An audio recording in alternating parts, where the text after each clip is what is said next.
Hi guys, so today is going to be my first official sneaker review of 2019, but it's actually my second cop of 2019. So my previous video, the Nike Atmos Animal Pack collaboration, was actually a video that I shot last year and only released this year, so that doesn't really count. And my first cop of 2019 is actually a grail that I'm really excited to share with you guys, but you're going to have to wait in the upcoming days to see that. I'll give you guys a hint though. It starts with an O and ends with a white. Bet you guys will never get that one. But besides those points, it is a pretty special event for me because it's the first Yeezy 700 that I was able to cop without resale. And it was pretty special because I just walked into an Adidas store here in the Philippines and they just so happened to have my size. Well, technically it was half a size up, so it's a 12.5, but it'll do. I primarily wanted to grab the shoe because I wanted to see what all the hype was about. The Yeezy 700 is one of the most polar opinionated shoes that I know because it's either you really love the shoe or you really hate the shoe. For me, honestly, I really hated the shoe at first. I didn't like how it looked. I thought it was weird. I thought it was too bulky. I didn't understand what was going on. But the more I started to hear about it, especially on social media, like how comfy they were, how good they looked in different outfits, I wanted to see what the fuss was all about. And it started to become one of those things where the more you couldn't have it, the more you wanted it. I took an L on the second restock of the Wave Runners, the Static V2 700s, the Mauves, and the Salts. I even took an L on the online release of these specific shoes. But finally, after a long wait, I finally have the shoe in hand, especially in my size, so I can finally see, does the 700 live up to the hype? Or is that all that it is? Just hype. So without further ado, let's jump into my unboxing, my honest opinions, and my review of the Yeezy 700 in the Inertia colorway.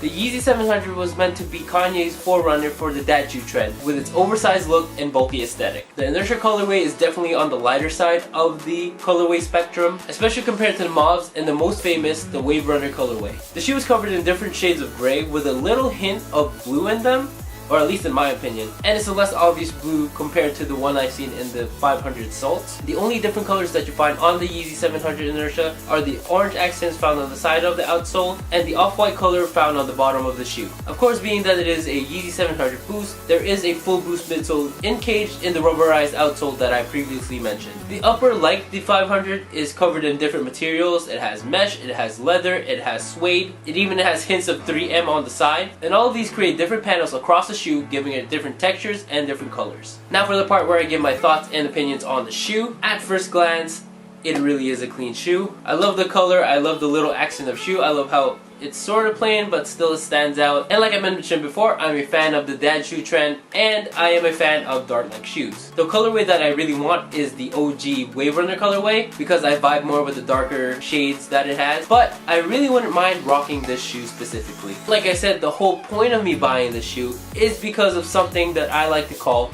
the Crocs theory. So my theory is people will buy a shoe no matter how ugly it is as long as the comfort level outstands the ugliness of the shoe. If that makes any sense. Just like a Croc. It doesn't matter how comfy Crocs are, they're still ugly as fuck. If they're really comfy, if it feels like you're walking on clouds, people will still buy the shoe and people will still wear it no matter how weird they look. Actually, the word I'm looking for is stupid. And for the short time that I had the shoe on feet, because I'm trying to sell them dead stock, tell anyone. Taking the B-rolls and walking around my room just a little bit, not too much to actually like, you know, put some dents in the shoe. I have to say, I'm pretty disappointed. The comfort really isn't there for me. The upper of the shoe is pretty tight. Even though it is a size bigger, I still feel a wrap around my foot. And I usually like that, especially like in the Huaraches. But for this one, I think the material is so thick and so heavy that you kind of feel it hugging your feet a little too tight. And yes, Boost is the comfiest technology that you will ever find in a shoe. But because it is encaged in this thick rubberized outsole, when you're feeling it on feet or when you're stepping on the floor, you're really not feeling the whole Boost experience that I know and love, at least in my opinion. For fit, like I mentioned before, this is a half size bigger. I would say go true to size because there is a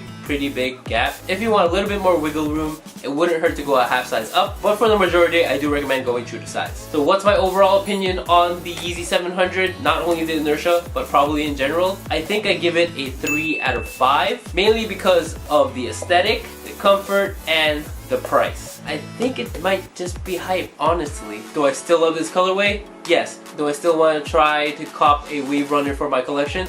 Absolutely. But if we are talking about purely comfort and purely aesthetic, there might be better shoes out there for you. There are Ultra Boosts, there are NMDs, there are Air Maxes, there are New Balances, there are Asics, the list goes on and on. The biggest point would be any of those shoes will be half the cost of this shoe. This shoe is $300 US.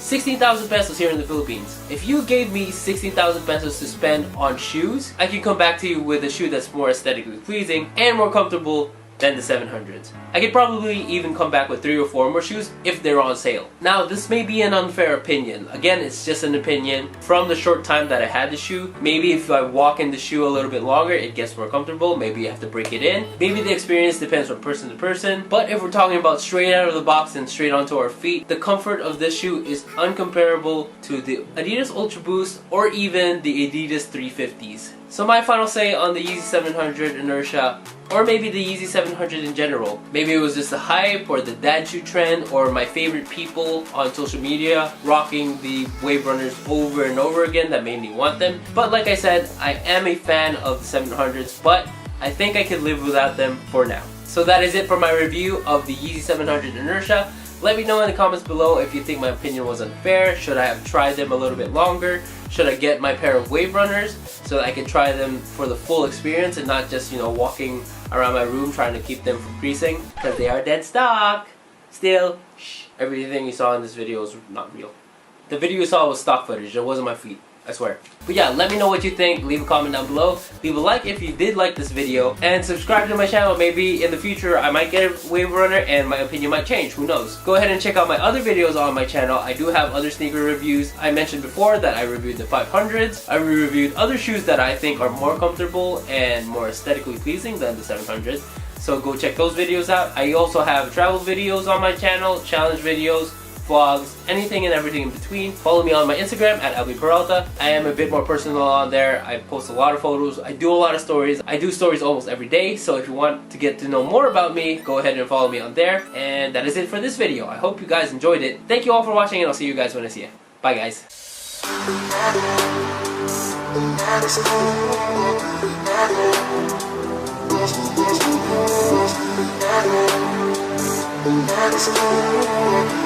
That's